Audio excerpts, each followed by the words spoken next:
Hey guys, welcome back to more Malicious Compliance Reddit stories. In this Ripestories video, what happens when a corporate micromanager decides to cancel a groom's non-refundable honeymoon just weeks before his wedding? This Karen boss thought she was asserting dominance over our team, but instead she signed the death sentence for her career. The first one is titled, "Not qualified for the promotion? Then I will just do my job," from r/MaliciousCompliance. So a few years ago I worked for a furniture store in the back. My job consisted of unloading and loading trucks, assembling furniture, and placing it on the main floor of the store. After around 6 months there, my supervisor announced that he resigned, meaning his post was up for grabs. I had all the technical requirements, so I applied, but they gave the job to another one of my colleagues who had more experience, which was totally reasonable. Well, after maybe 1 year, my then supervisor just stopped coming into work for no reason. He just decided he had enough and he just left. No 2 weeks notice or anything, so while the director tried to get to him, I took over the role of supervisor. So I was now the one with the most experience,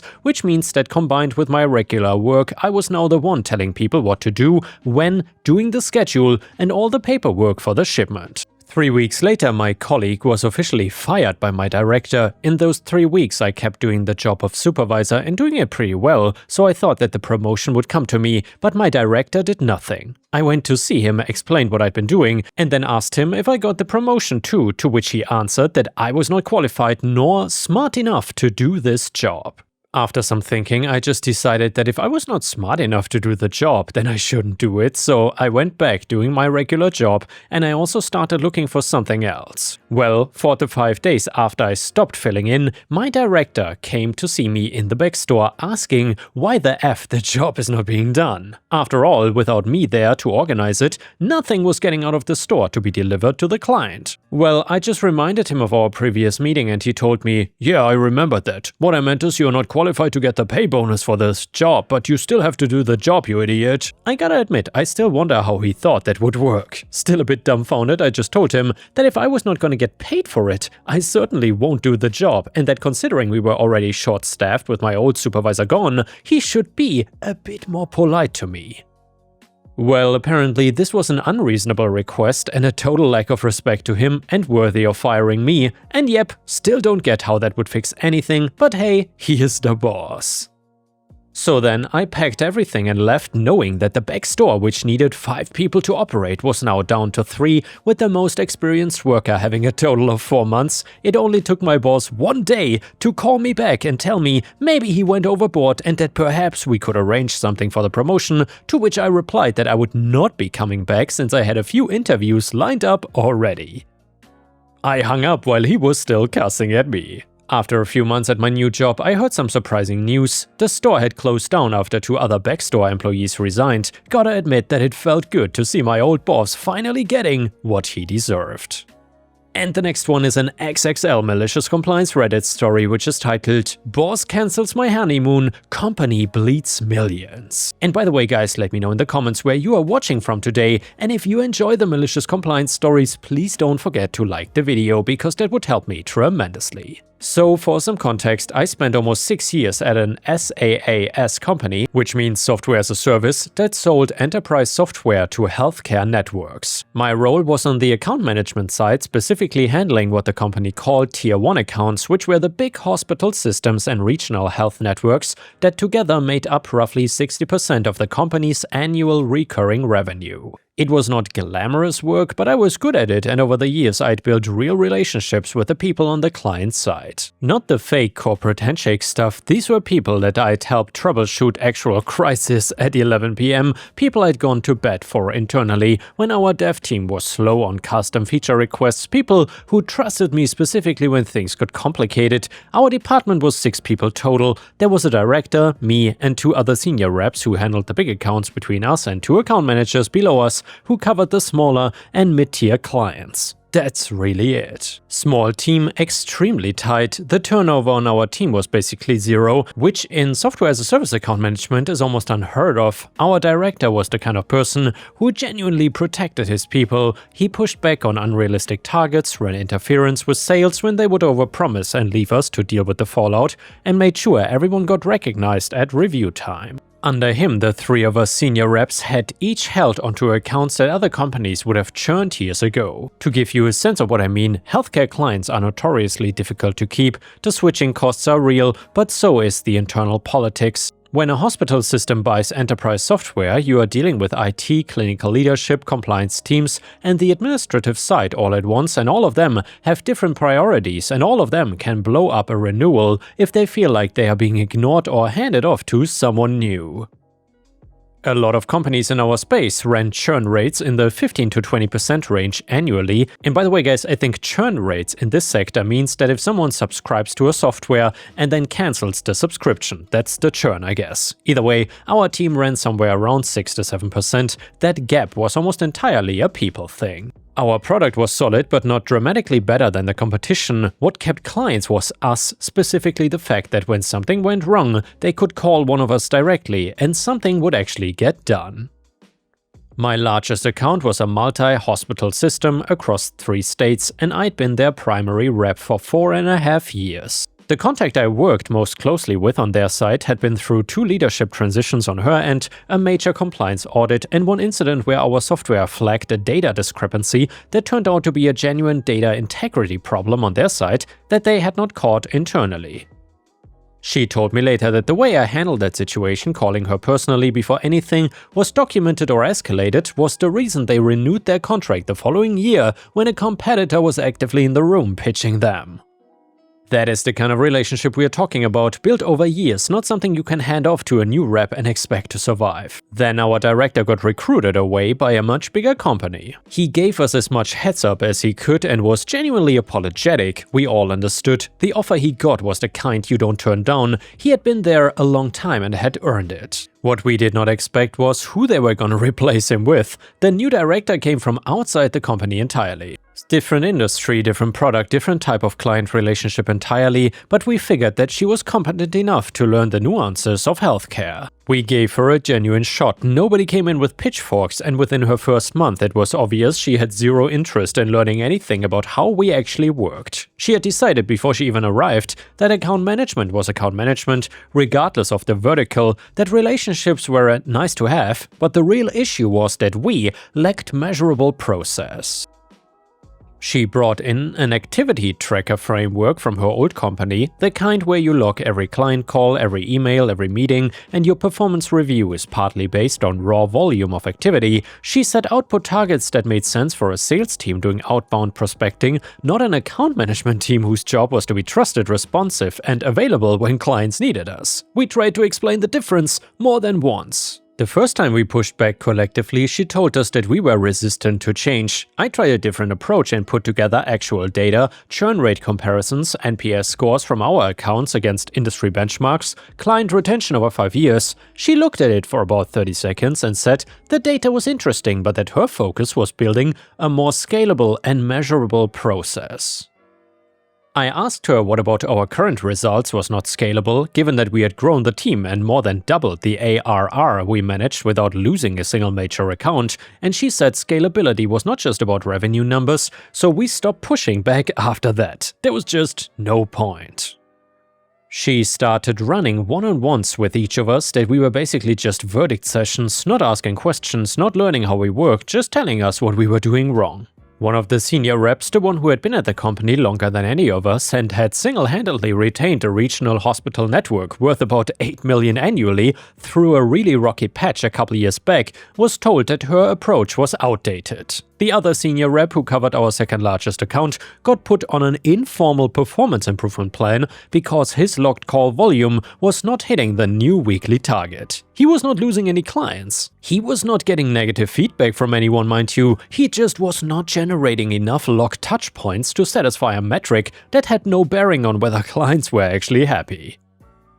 Well, let me tell you, the morale dropped fast. Within 6 weeks, both account managers had quietly started looking at other jobs, one senior rep had already reached out to a recruiter, and the whole atmosphere on the team shifted from something collaborative and relaxed to everyone just trying to avoid becoming the next target. One of the things that really stuck with me was watching her join client calls. She would occasionally drop in, introduce herself, stumble through context she clearly had not read, and then debrief with us afterwards like nothing had been awkward.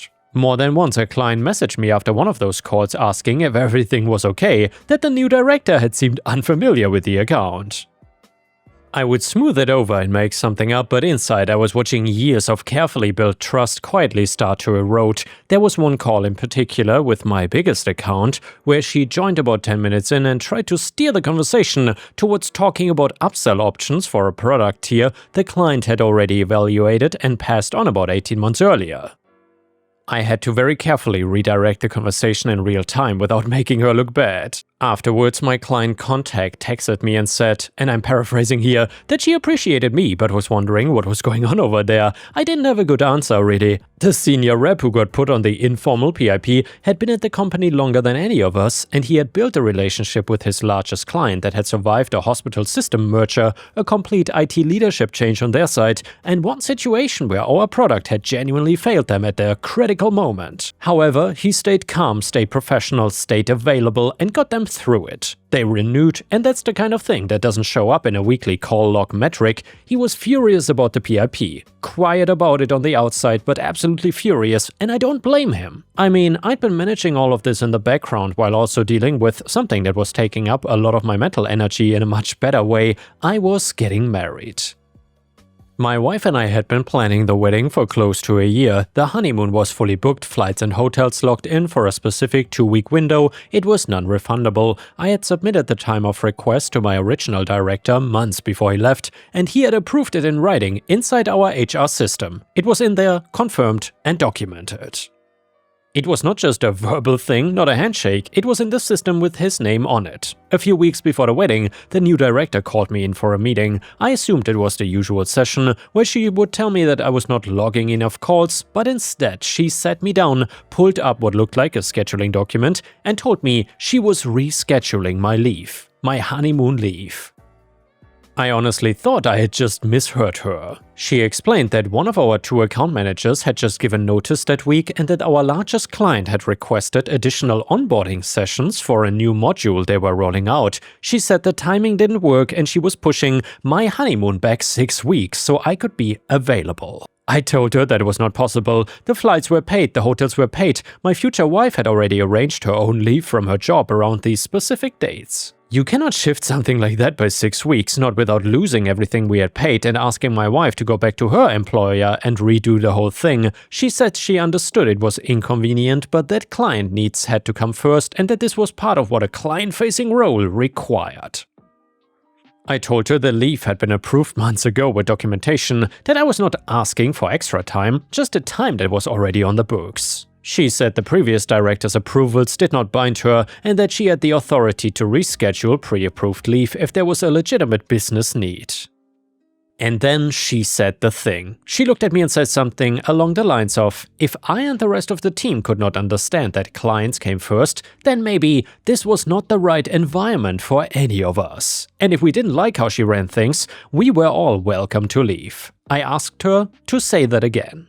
I actually asked her to repeat it because I wanted to make sure I'd heard it correctly, and she repeated it, basically word for word. I said okay, thanked her for her time, and left the room. I went back to my desk and messaged both senior reps immediately. I told them exactly what had happened word for word, including the part at the end. Both of them had already been talking to recruiters, and one of them had an interview the following week.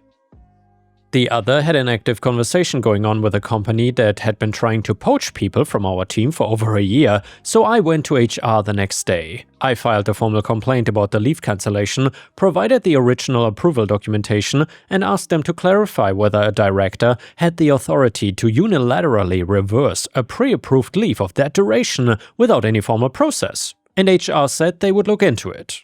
A few days later, they came back and told me the original approval should have been honored and that the cancellation had not followed the right process. They said they would speak to the director about it. Whatever that conversation was, it changed nothing. The director sent me a follow-up email confirming the postponement and stating that if I didn't report to work during that period, it would be treated as an unexcused absence. I forwarded that email to an employment attorney I did a quick consultation with, and they told me the email was useful documentation and that the company's position was not clean. I filed it away, then I started my own conversations with the competitor that had been circling our team. I had a contact there from an industry conference a couple years back. I messaged him and said that I was open to talking. He got back to me within a few hours, and within 10 days I already had an offer. Good money, better title, and they specifically wanted me to help build out their enterprise account management function for healthcare clients. When I told the two senior reps, it turned out one of them already had an offer from the same company, and the other two had active processes, one of which was nearly at the finish line. We talked about timing, and I'll be straight about that. We coordinated.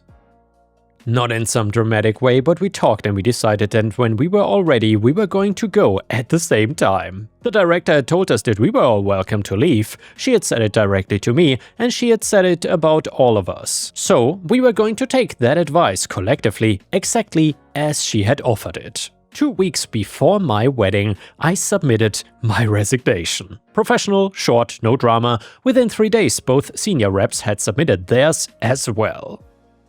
3 senior account managers gone within a week of each other. The entire senior layer of the department, the director sent each of us an individual email saying she was disappointed and hoped we would reconsider. I read it twice just to make sure I had not missed something, because this was the same person who had told us to leave if we didn't like it. She escalated to the VP of Customer Success above her, who reached out separately and asked what it would take to get us to stay. I had a brief call with the VP and he sounded genuinely rattled. He asked what had gone wrong and I walked him through the whole thing. The metrics framework that made no sense for our function, the PIP on a senior rep who was not losing any clients, and specifically the meeting where she had cancelled my honeymoon, and told the whole team to walk if they didn't like it. There was a long pause and he asked if she had actually said that, and I told him yes, and mentioned that I had her follow-up email confirming the leave cancellation in writing if that was useful. He said he would appreciate seeing it, so I sent it over. My read on that call was that he genuinely had not known how bad things had gotten on the ground. That is a management failure in its own right, but I also got the impression that he was not a detailed person when it came to people's stuff. He signed off on her hire based on her sales operations track record and then basically assumed the team would just be fine. By the time the problems were obvious enough to reach him, we were already out the door.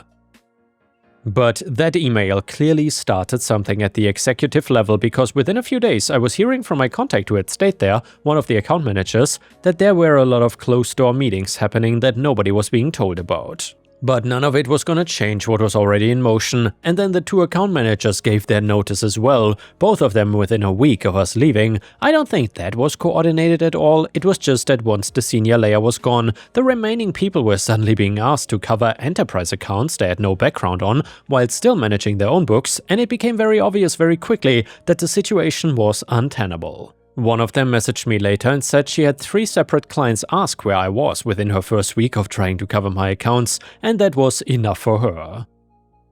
The other account manager apparently had a call with the director that didn't go well, where he was essentially told to figure it out, and he submitted his notice the next morning. So within about a month of the director saying, "If you don't like it, then leave," every single person who had been on that team was gone. The director, the entire senior rep layer, and both account managers. Every person she had inherited when she took over the department, all of them left. She was sitting in front of 5 empty desks and a client portfolio worth the majority of the company's revenue, with no one who knew any of it. The fallout was significant and fast. The thing about enterprise healthcare clients is that they move slowly in general, but they don't miss anything. If you drop the ball on a support ticket 2 years ago and it caused them a problem, they still know about it. All of that context lives in the people working the accounts, not in a CRM. What's in the system is the skeleton of a relationship, not the relationship itself. When we left, we took everything that actually mattered with us, and the director had nobody to put on these big accounts. She reached out to sales to see if anyone there could help bridge the gap, and then apparently tried to hire contractors on short notice to cover, neither of which worked. Contractors don't know the clients, sales reps are not account managers, and the clients start noticing almost immediately what's going on. Our biggest client, the National Hospital Network, worth around 15 million annually, had a call with someone from the executive team and asked directly whether there were operational problems at the company. That question made it to the board. 2 smaller clients submitted formal contract review requests, meaning they were opening the door to evaluate whether to review. Several others went quiet in ways that anyone in account management knows are bad signs. The company also had 2 enterprise deals in late stages when we all left, but both of them stalled immediately. One eventually closed, but at a fraction of the original scope. The other one went cold entirely, and the prospect signed with another company.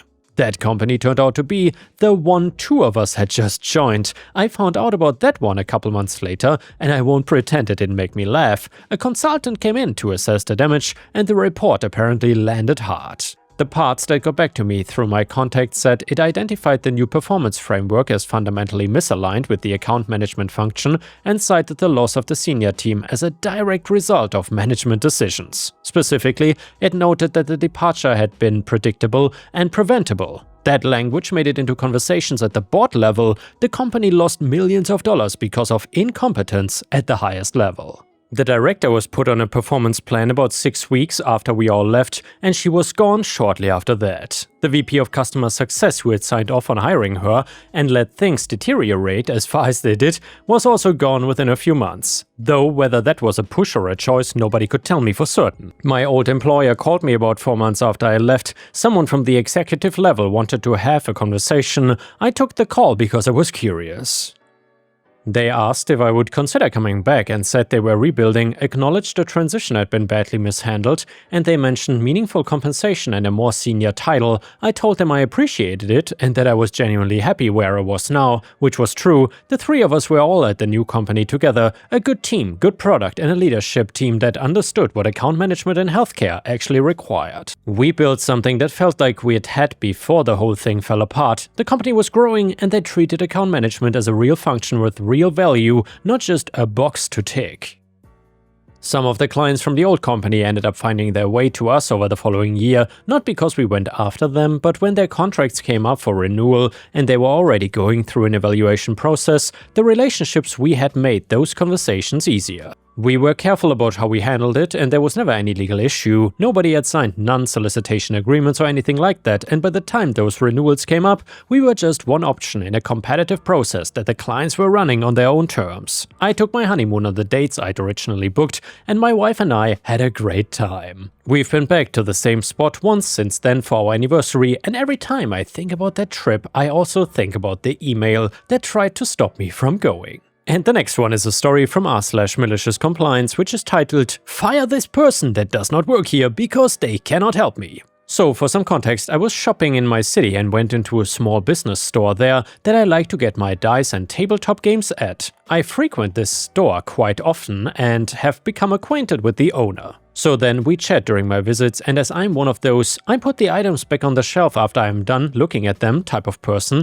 it is understandable that this lady might have confused me with an employee. Quick info, the owner only has one employee who was not in that day, and the store is not too big, easily manageable for one person alone, no uniform needed, just name tags. Following conversation ensues. Lady: "I'm looking for game." Don't remember exactly which one. Me: "Don't think they have it here, but..." Lady cuts me off. "Then where can I get it?" "Sorry, I don't know, but..." "How can you not know? Do your job and tell me." The owner now joins us due to the commotion. "Sorry, is there a problem?" "Are you the manager? Your employee here refuses to tell me where I can find that game. You should fire them." The owner looks at me, smirks, best customer care voice. "OP, you are hired." Lady now confused, me catching on. "Oh, cool, thanks." Owner: "You refused to help this lady?" Me: "Sure did." Owner: "You are fired." Me: "Oh dang." Owner to the lady: "Now, what did you need again?" Never seen someone look that much like a fish and then huff and puff out of a store before. Honestly, one of the best encounters of my life. And yeah guys, I hope you enjoyed the Malicious Compliance, and I will see you again tomorrow.